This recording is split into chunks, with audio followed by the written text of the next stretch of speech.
¿Tienes facturas por cobrar? Con Factoring Prestamip adelante el pago de tus facturas. Obtén hasta el 99% de financiamiento de manera inmediata. Simula tu adelanto aquí.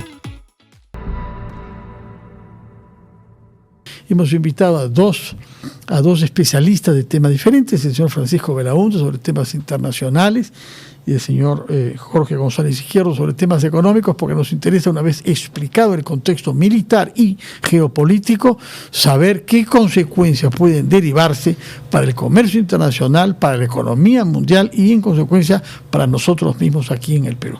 Muy buenas noches, Francisco Belaúnde. Buenas noches, señor González Izquierdo. Francisco Belaúnde, ¿cuál es el estado de sus informaciones sobre este tweet difundido por el presidente Donald Trump?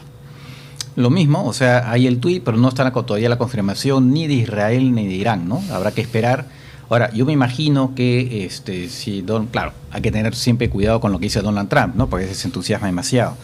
Pero me imagino que a él le interesa, ¿no? Porque Donald Trump quiere aparecer como un pacificador, ¿no? Finalmente ordenó el ataque de las bases iraníes como una especie, me parece, de desfavor que les está haciendo Israel. Y ahora, pero él incluso cuando lo dijo, incluso su vicepresidente dijo, no, que no es una guerra, sino que estamos simplemente en una operación muy precisa contra, ¿no?, instalaciones nucleares para impedir que Irán continúe con su programa nuclear.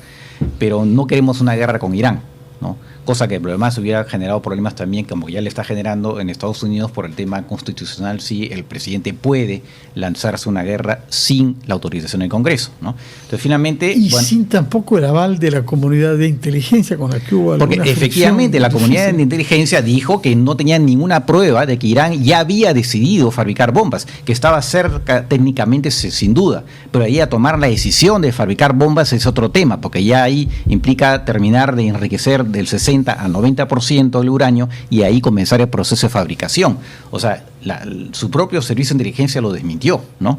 Pero igual decidió hacerlo, me imagino yo que por un gesto hacia Israel, me imagino que los pedidos de Netanyahu fueron muy insistentes, ¿no? Y finalmente lanzó ese ataque. Pero desde el inicio también dijo que no quería que esto escalara, ¿no? Habló de paz, ¿no? Yo ataco, pero quiero la paz, ¿no? Entonces, la fuerza primero, la paz viene después. Exactamente. ¿Sí? Entonces creo que bajo esa óptica es que finalmente los iraníes, que no les conviene, por supuesto, enfrentarse a Estados Unidos, lanzaron este ataque a Qatar, que es un ataque simbólico, básicamente. Es una significación, es una manera de decir, estamos respondiendo, ¿no? Pero evidentemente advirtiendo también por adelantado que se predicían el lanzamiento de misiles, pero no queremos guerra, ¿no? Entonces, básicamente a su población le dicen, hemos reaccionado, queremos quedar bien, y finalmente lanzan esto, pero claro, es una cosa simbólica. Y ahora vamos a ver si es verdad lo que dice Donald Trump, ¿no? Si efectivamente confirma tanto Irán como Israel que efectivamente es así, que hay un cese el fuego, lo cual sería pues una maravilla, ¿no? Las guerras tienen una dimensión institucional, jurídica. En principio hay un derecho internacional, no se respetó en este caso, no habían razones para que técnico-jurídicas, las había políticas, ¿no? Que sí. Es el programa nuclear iraní. También tiene una dimensión ética, sobre todo cuando se puede evitar y buscar las mismas soluciones que se presentan a través de una guerra por la vía de la negociación. Tiene naturalmente también consecuencias económicas y las han tenido siempre, por eso queremos conversar con el doctor González Izquierdo, sobre todo ante la perspectiva que se atribuyó a Irán esa intención inicialmente. Ya vemos que la actitud de Irán no es una actitud belicosa, sino al revés, buscando que no lo sigan bombardeando y en consecuencia hacer la paz con Estados Unidos. Pero sí se habló de la posibilidad de que Irán quisiera obstruir el estrecho de Hormuz, que es un pasaje de 33 kilómetros de ancho en su parte más estrecha, justamente delante de Qatar, y por el que transita la producción petrolera, 20% se dice de la producción petrolera, y una parte importante de la producción de gas en el mundo, que va hacia varios países, entre otros China, que compra por lo demás ella sola el 90% del petróleo iraní. ¿Qué consecuencias hay ahora de la guerra de Irán, en realidad a propósito también del precio del petróleo, ¿no? Y mira, Fernando, el precio del petróleo se desplomó inmediatamente después que salió el tuit del señor presidente Donald Trump. Hoy mismo. Pero a minutos. El precio del petróleo, el WTI, que es el que es relevante para nosotros, casi está regresando antes de la guerra. Israel e Irán estaba en 58. Bastante bajo, sí. Ahora ha bajado a 68, 67 está, y con tendencia a la baja.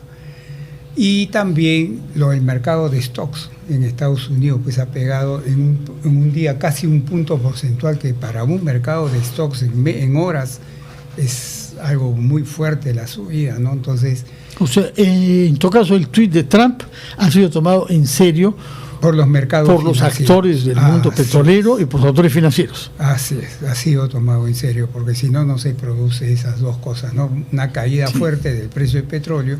Sí, se puede acercar, por favor. Y un aumento fuerte del precio de los stocks, ¿no? De las acciones, fundamentalmente.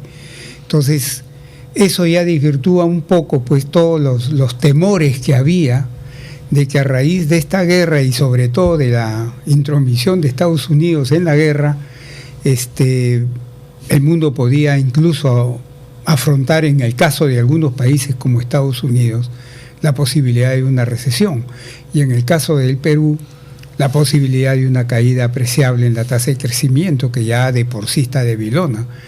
Pero con estos acontecimientos que han sucedido hace 2 horas, 3 horas, esos temores ya se están comenzando a disipar, ¿no? Ahora hay que ver nomás, así como los mercados reaccionan a novedades, inmediatamente se ajustan, su velocidad de ajuste es así. Pero así como reaccionan a novedades positivas como el tuit del señor presidente Donald Trump, también pueden revertirse si es que se demuestra que ese tuit no es verdad. Aunque a mí me cuesta, porque yo lo he mirado bien, y el señor Donald Trump te dice, cada 6 horas te dice, las próximas 6 horas va a pasar esto, luego las próximas 2 va a pasar que es un acuerdo y de ahí me voy a 24 y va. Yo no creo que eso se haya inventado él, ¿no? Con esa precisión. Entonces, los mercados también podrían echar marcha atrás si es que se demuestra que no es real ese alto el fuego, pero también un alto el fuego no es una paz. El alto el fuego es para que se sienten a conversar sobre la paz. Y eso también habría que ver cómo se desenvuelve ese proceso, ¿no? Y los mercados van a estar así mirando minuto a minuto lo que pasa para ver cómo reaccionan, porque, como repito, su velocidad de ajuste es muy rápida, y se ajustan hacia abajo como ha pasado ahorita, o se ajustan hacia arriba también ante cualquier otra mala noticia o una noticia adversa, ¿no? Francisco Belaunde, nadie sabe quién influye sobre Donald Trump. Leo a diversos analistas norteamericanos, todos los órganos de prensa mejor informados, y hay incertidumbre, hacen una constelación sobre personales diferentes. Lo real es que él se ha opuesto a la comunidad de inteligencia de Estados Unidos, que tenía un análisis de las capacidades nucleares de Irán diferente que la que él adoptó para legitimar esta intervención, este bombardeo, ¿no? Pero ¿qué puede influir sobre Trump? El señor González Izquierdo nos hizo claramente entender que las repercusiones económicas de la guerra iban a terminar por saltar contra Trump, ¿no? En términos de inflación y de menor inversión, y en consecuencia el empleo que se reduzca, ¿no? Pero ¿qué cosa cree usted que en la cabeza de Donald Trump es un factor que hay que tomar en cuenta para tomar una decisión de este tipo?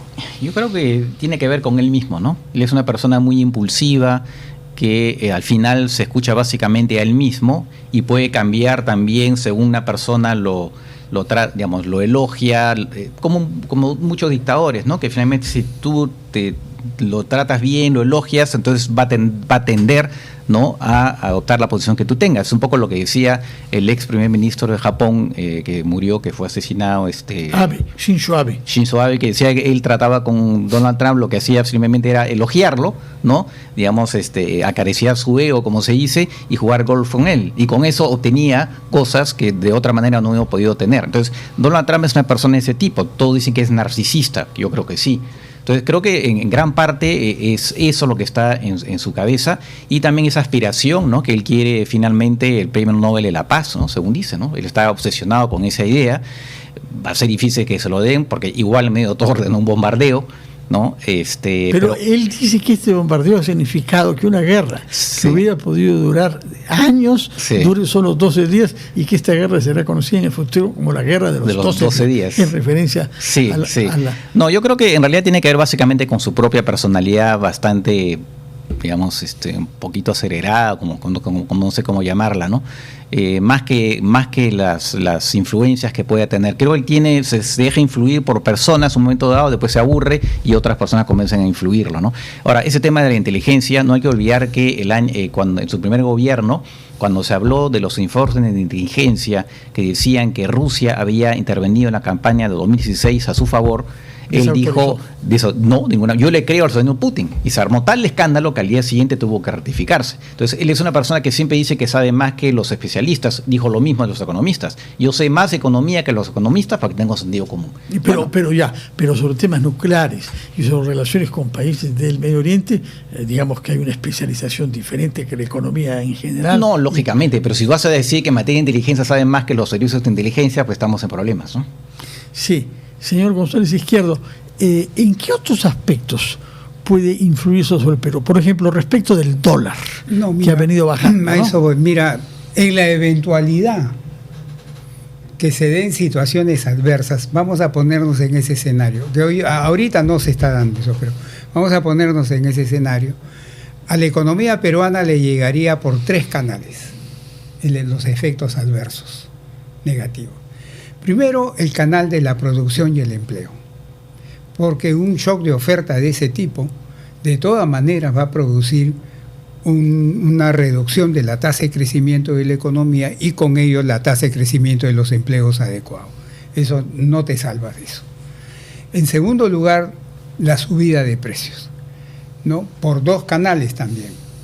El canal directo, porque a la hora que sube el precio del petróleo y los combustibles, en horas te sube acá también. Y el canal indirecto, que es que te afecta a los costos de producción de muchas empresas que queman petróleo para hacer funcionar su maquinaria. Suben los costos de producción y lo más probable que quieran hacer ellos es traspasar por lo menos parcialmente esos aumentos al precio del consumidor o de sus clientes. Pero hay un impuesto específico sobre los carburantes que se supone que debe servir a estabilizar el precio. Ahora quiero tocar eso un ratito. Y el tercer factor es el financiero, que tiene que ver con lo que me acaba de preguntar. Si en Estados Unidos se produce una caída fuerte de la tasa de crecimiento o recesión, obviamente que van a empezar a salir capitales de allá a tratar de buscar mejores alternativas de rentabilidad. Y uno de los países en que se fijan es Perú, porque tenemos el grado de inversión y tenemos una situación macro bastante estable. ¿Y el grado de inversión lo tenemos asegurado? Todavía lo tenemos. Bueno, todavía ya estamos en el borderline. ¿Qué cosa podría ser negativo y podría conducir a que perdamos el grado de inversión? Por ejemplo, nos hemos esforzado ahora gobierno por dar muestras de inestabilidad. Por ejemplo, que un gobierno agarre y te suba el déficit fiscal, pues a 5, 6, 7% del PBI, ¿no? Eso sería fatal. Claro, no hemos llegado a eso, pero ha habido tentaciones. Se miran, acá también miran eso y dicen mucho, estos van a tener problemas de pago después. Y ahí ajustan. Y el tercer canal es que cuando te vienen estos capitales en el margen, te hacen bajar pues el tipo de cambio o lo mantiene bajo, ¿no? Estas serían Estamos por debajo de 3.6. No, ya ayer, no sé cómo hemos cerrado hoy día, pero ayer cerramos en 360. 360, sí. Claro. Que era un monto al que no llegábamos desde hacía 2 o 3 años, ¿no? No, hace mucho tiempo. Pero en los últimos 2 días subimos de 358 a 360. Entonces, esos serían los 3 canales por los cuales una situación adversa le llegaría al Perú, ¿no? En los Estados Unidos también hay quienes se preocupan por las consecuencias económicas de la guerra, ¿no? ¿Cómo ve usted el debate que hay sobre eso? Es un debate que sobre todo tiene que ver con el hecho de que no haya solicitado la autorización del Congreso, ni querido explicar a las comisiones especializadas. Sí, así es. Ese es el debate que hay ahora, ¿no? Varios demócratas, incluso me parece un republicano, se ha pronunciado diciendo que el Congreso tenía que pronunciarse. Ahora, claro, en la medida que si esto termina, imagino que todas estas discusiones se van a moderar en todo caso, porque hay otros temas en ese momento, porque además Donald Trump efectivamente es una habitué de medidas que violan la Constitución y la ley de Estados Unidos, por eso que hay tantos recursos judiciales, ¿no? Pero yo me imagino que ahora con este tema, con esta, digamos, efectivamente cese el fuego, ojalá se confirme, y en todo caso con Irán parece que no, la cosa no llega más allá, por lo tanto Estados Unidos ya está fuera del fuego. ¿No? Ahora, la defensa de Trump ha sido formulada por algunos de algunas personalidades de su entorno, sobre todo el ministro de Defensa y el ministro de Relaciones Exteriores, secretario de Estado, le llaman ahí, diciendo que este tipo de decisiones ya se han tomado antes, especialmente George Bush, ¿no? Cuando él, han habido guerras norteamericanas decididas por el presidente sin consultar al Congreso. Posiblemente sí, tal vez incluso la de Afganistán, me parece que incluso la de Afganistán fue decidida sin pasar previamente por el Congreso, si mal no recuerdo. El tema, por ejemplo, de la intervención en Kosovo, claro, era la OTAN que se metía, ¿no? Pero sí, no es la primera vez incluso intervenir en Siria, digamos, intervenciones puntuales, ¿no? Los mandatarios sí no han pasado por el Congreso porque de alguna manera no justificaban una guerra propiamente dicha. Entiendo, la de Irak sí, ahí fue Bush efectivamente, ¿no? Al Congreso. Pero muchas intervenciones militares de Estados Unidos han hecho efectivamente pasando, digamos, diciendo que no necesitaban en ese momento la participación en el Congreso. Después ya las explicaciones, ¿no? Pero iniciaban en todo caso las operaciones, ¿no? Eso se ha pasado antes. Hay un impacto indirecto sobre el Perú, que es lo que puede suceder con China. China es un país que tenía un vínculo cercano con Irán, aunque se ha mantenido sobria. El 95% de sus ventas de petróleo de Irán van a China. Y van a China. Y además la ruta de la seda pasa por ahí, ¿no? Claro. Está en la parte sureña de China, cerca, ¿no? Separado por alguna república de Asia Central. ¿Qué impacto puede tener si esta circunstancia afecta a la economía china, que está también un poco debilucha, ¿no? Debilona. Mira, el gobierno de China sigue insistiendo que este año van a crecer 5%. Pero los organismos internacionales como el Banco Mundial, el Fondo Monetario, están estimando crecimientos menores al 5%. 4.7, 4.8 y algunos hasta 4.5. Sin considerar este probable efecto. Si esto se empeora y sigue mucho tiempo, porque los efectos económicos va a depender fundamentalmente de cuánto tiempo duran los conflictos. Si son conflictos que se arreglan en una semana, 2 semanas, su impacto es marginal. O 12 días, como he dicho. Así es, el impacto es marginal. Pero si te dura pues 12 meses, 24 meses, ahí otra cosa es. Entonces, en la medida que esto, digamos, se dé un tiempo prudencialmente extenso, la economía china va a crecer menos. Y si la economía china crece menos, al Perú el primer canal por el cual nos va a afectar es que va a presionar hacia abajo el precio de las materias primas que vendemos, especialmente el cobre. Y vendiendo a un menor precio, obviamente, pues que nos afecta internamente, ¿no? Eso derivado del menor crecimiento. Pero China tiene para China es un problema, pero para muchos países del mundo lo ven como algo positivo. El principal problema económico de China es que tiene exceso de ahorro.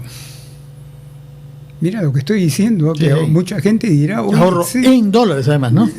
Oye, un exceso de ahorros, caracho, todo el mundo lo quisiera. No, para ellos es un problema, porque no pueden digerir internamente ese exceso de ahorro en forma eficiente a través de más inversión. Entonces, ¿qué hacen? Lo sacan afuera, pues por eso que están invirtiendo fuerte en África, por eso que están en el Middle East, por eso que vienen a Latinoamérica, porque ese exceso de ahorro lo tienes que usar. Pero si hacen esto, si su economía comienza, obviamente que el exceso de ahorro va a tener que disminuir también, y probablemente no solo al Perú, sino a los países donde llega la inversión china, también se verían un poco afectados. De América Latina, ¿cuáles son los países que más inversión china tienen? Brasil, pues.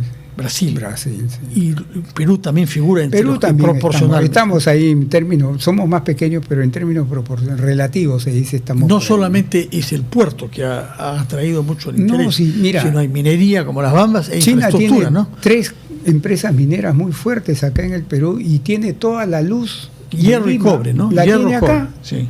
O sea, luz del sur y la anterior del norte está en manos chinas ahora. Y están queriendo hacer varios puertos más. Y ahora se están queriendo meter al agro. No, o sea, la inversión china va para largo, ¿no? De acuerdo, Francisco Belaúnde, para concluir, ¿en qué situación queda, tras todos estos acontecimientos, el derecho internacional y la idea de una comunidad internacional que acepta reglas? Queda muy mal, ¿no? En realidad queda muy mal. En realidad, el derecho internacional nunca ha sido realmente totalmente respetado, ni siquiera por Estados Unidos. Recordemos la guerra de Irak, ¿no? Pero mal que bien, Estados Unidos era un militante, defensor, hasta cierto punto del derecho internacional. En la medida que el propio presidente de Estados Unidos dice que va a invadir Panamá, que va a poder invadir Groenlandia, todos esos territorios, uno ve que Estados Unidos ahora no le interesa para nada el derecho internacional. Para Donald Trump básicamente es un tema de, como dice Putin, de zonas de influencia. Entonces, en estos momentos es la peor época para el derecho internacional público, ¿no? Y para un profesor de ese tema, para mí, pues es un desastre, ¿no? Ahora, hay una reunión esta semana de la OTAN, Sí. que reúne a los países europeos, más Turquía y a los Estados Unidos. ¿Qué puede pasar? Porque hay quienes temen que Donald Trump termine por retirarse de la OTAN, como ya había amenazado de hacer durante su primer mandato. Sí, yo creo que cualquier reunión para cualquier mandatario con Donald Trump siempre es un albur, ¿no? No se sabe qué puede pasar. Ahora, él dice que quiere exigir a todos los países de la OTAN que ya no solamente gasten más del 2% que era la exigencia anterior, sino el 5% del respecto del PBI, ¿no? Y efectivamente creo que los países de la OTAN finalmente, a pesar de que muchos tienen dificultades, en particular España, ¿no? España que no quiere aceptar eso, pero la mayoría quieren aceptar efectivamente que van a tener que gastar en gastos militares el 5% respecto a su PBI. Y con eso podrían calmarlo al señor Trump para que por lo menos en estos momentos, algo que se despierte de mal humor, no anuncie el retiro de Estados Unidos de la OTAN. Bueno, muchísimas gracias por estar acá con nosotros. Quedamos a la espera de que se confirme el tweet que ha publicado en su plataforma digital propia Donald Trump y que, como decimos, hasta este momento no ha sido confirmado ni por Irán ni tampoco por Israel, en el sentido de que se habría pactado un cese del fuego en el curso de las próximas horas, completo y total, como dice el tweet de Donald Trump, que afirma que con eso se pone fin a una guerra que en el futuro se llamará, según él, la guerra de los 12 días. Ojalá que eso se haga realidad, por lo que nos ha explicado el profesor González Izquierdo. No solamente es una cuestión de vida de seres humanos, una afirmación moral de nuestra capacidad como seres humanos de resolver nuestros problemas de una manera pacífica, sino además evitar las consecuencias económicas de las que nos ha prevenido el doctor González Izquierdo. Gracias por su sintonía, gracias a usted por su presencia.